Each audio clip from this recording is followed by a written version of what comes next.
I am the devil, and I am here to do the devil's work. You didn't do shit this movie.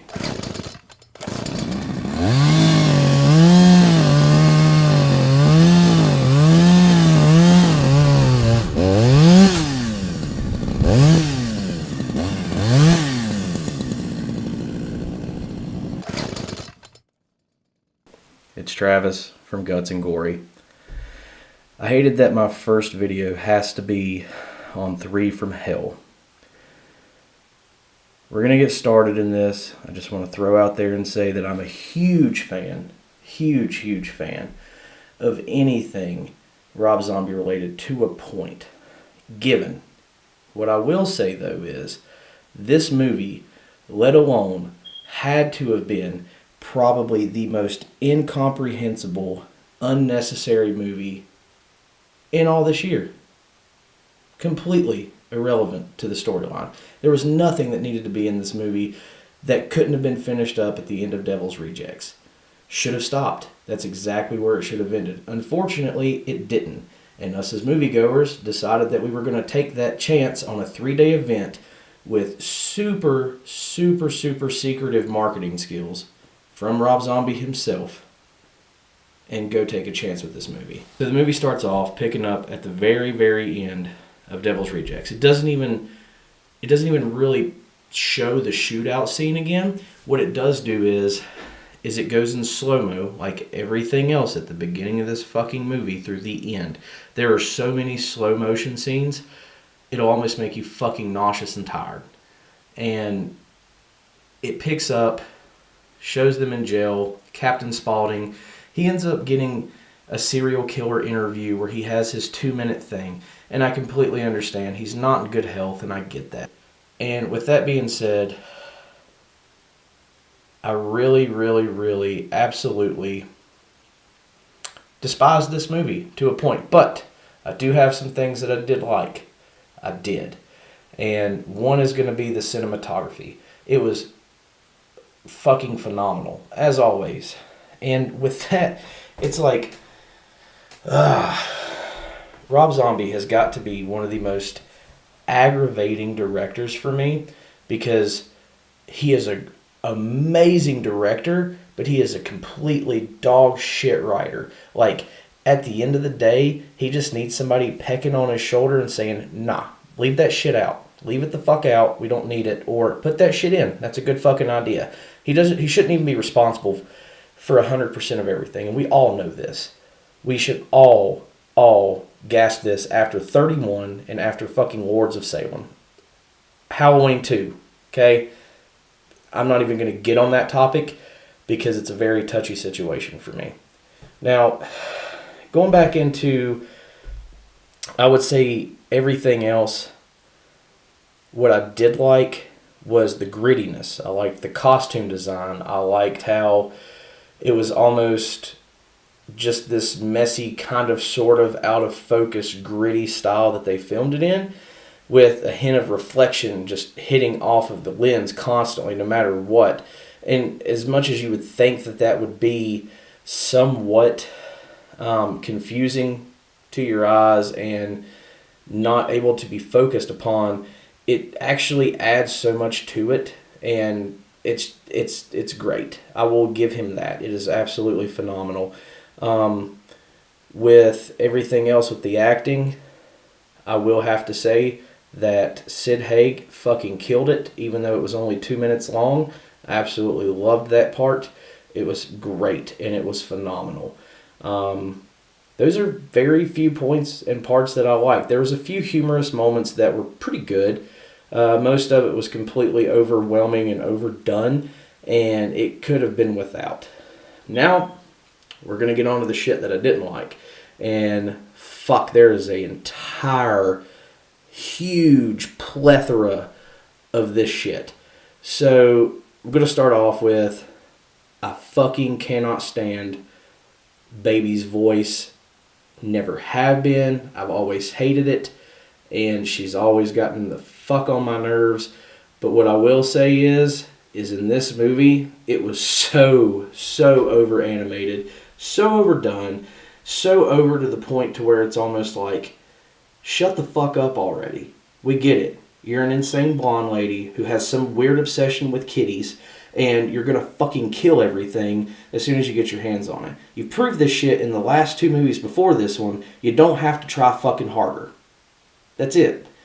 Sherry Moon Zombie is a great fucking actress, don't get me wrong, but I would love to see her star in another film other than a fucking Rob Zombie film. And I get it, the contractual agreements that if he creates movies, she's got to have a fucking part in it, and I can understand that. But going on to fucking Otis, god damn, this motherfucker was nothing but mediocre white bread the entire time. Like, you are here to do the devil's work. You only showed me that you were here to be mediocre as fuck this time. Like, I was bored. Literally, I sat in the movie theater like this at some points with my phone just, fuck. When is this shit going to end? It needs to fucking end. It wasn't even necessary to do this. There was no reason. There was no point in this storyline. It literally started out, it fucking made no sense. There was nothing but constant dragged out fucking filler over the same cunt, fuck, dick, and pussy jokes as it's always been throughout the last 2 movies. And after a while, it's almost, it loses its fucking humor to a point. Like, there's a scene in the movie, and I'm not going to try to spoil anything, but there's a scene in the movie where it's like, they're talking about fucking beanie weenies of all goddamn things. And you're going to sit there and then you're going to go from beanie weenies to a montage of another film to who's going to play that character, but then at the same time, you still can't even play your own fucking character in the goddamn film. So to me, it seems like this was completely unnecessary. This movie had no reason at all to have a fucking almost 2-hour runtime. It was fucking agonizing. It was horrible. Like, I can't even just tell you how bad I wanted to get up and walk out. But I wanted to give it a chance. I did. I gave 31 a chance. I gave fucking Lords of Salem a chance. I gave Halloween. I gave Halloween H2. Like, it was, you try to give. And at the end of the day, I really just think that this was just another grab at the cash cow for him because the Firefly family made him so much money before. This movie had a $3 million budget. $3 million. Not that great. I get it. But Devil's Rejects had 7.1. This was also distributed by Lionsgate. You would think at some given point that you could work out some term of agreements to get a higher budget. And I get it. If you want to get your hands dirty and do it all yourself and the fans fund it and let's do this and fuck yeah, but bro, you worked on this shit for 3 years. You told everyone that you worked on it for 3 fucking years. And I completely understand why Sid couldn't have the part in the movie. He was sick. You went out there to see him. You had to rewrite fucking Coltrane Fox fuck in. And that guy was decent. I didn't mind him. I mean, Richard Brake's a good fucking actor. I'll say that. Didn't like him in 31. As bad as I hate to say it, and pretty disgusted that I have to say that I like the movie Doom. I liked him in Doom. It was okay. But it's weird to me how in the first scene, literally, you know nothing about him. You have no backstory. There's zero anything there for him whatsoever.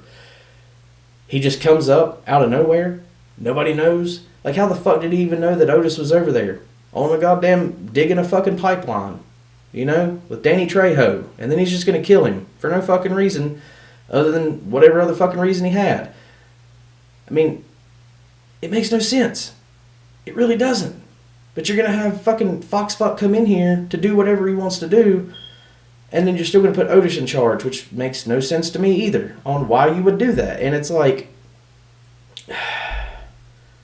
you move from that point, and then you go to scene 2 when they're in the house. When they're with the warden and his wife and his buddy and his wife. And then it's just like you recreated the exact same fucking scene from Devil's Rejects when they're in the goddamn hotel room. It was great the first time. It was cool. We didn't need to see it a second. You know, we get it. You cut people's faces off. You know, it's cool. You kill people. It's fine. You killed the clown. The clown scene was kind of cool. That was about it, though. I mean, the only thing in that scene was just titties and ass. Titties and ass and knives. Knives to throats. Oh, you're scared. Now you're going to just fucking throw ashes everywhere. And oh, it's funny. It's like, there's no fucking subtlety. It's pure adulterated white trash. And that seems to be all that this film will ever fucking be, unfortunately. And I was really anticipating the best out of this film. I really did. And I was so excited and I was so stoked. And then a mutual friend of mine whom I work with, he went to see it and he came back and the only thing that he said to me was, do not go in with high expectations. That was it. So I immediately lowered my expectations. I went in, we sat down, I kicked back, it started off, I slumped in my seat, and I was immediately fucking bored from the time the goddamn movie started to the fucking end. There's nothing that I can say good about the ending of this fucking film. Nothing at all. Nothing that I want to say good. Because it was stupid. Like, it was the dumbest shit I have ever seen in my life. Like, it was fucking, if you would have added Jason Statham in there at the end, it would have made the perfect fucking action movie. That's what it would have done. Because it was like he tried to fucking take a Quentin Tarantino vibe and just throw 30 people and against like 3 people and just let them all get fucking massacred. It didn't work. It didn't work for me. I'm sorry. And if it's one of those things where this review bothers you, it is just my opinion. And I completely get that. And maybe I need to watch it again. Maybe I should just sit down and look at my keynotes again. But at the end of the day, like, I don't even really think I can sit there and watch it again. I really don't. I don't think that there's anything that I can do to 110% tell myself that it's what I want to do. Like, I can't do it. I can't sit there and fucking do this again. And it's not anything against Rob Zombie himself. It's just literally, there was a shitty soundtrack. It literally had 4 fucking songs in it. And the set design was awesome. I'll give it that. The set design was fucking great. I missed that in one of the likes, and that's cool, and I will admit that shit. It was cool as fuck. You know, you're seeing Mexico, and you're seeing fucking... I just don't see the point in this film. I don't. And maybe I'm missing something here. If I am, comment below. Let me know, please. I would love to know. And it just seems to me like I can't find it. I can't find the storyline. I can't find it. It's like they got out, they done some shit, and now they're back on the loose.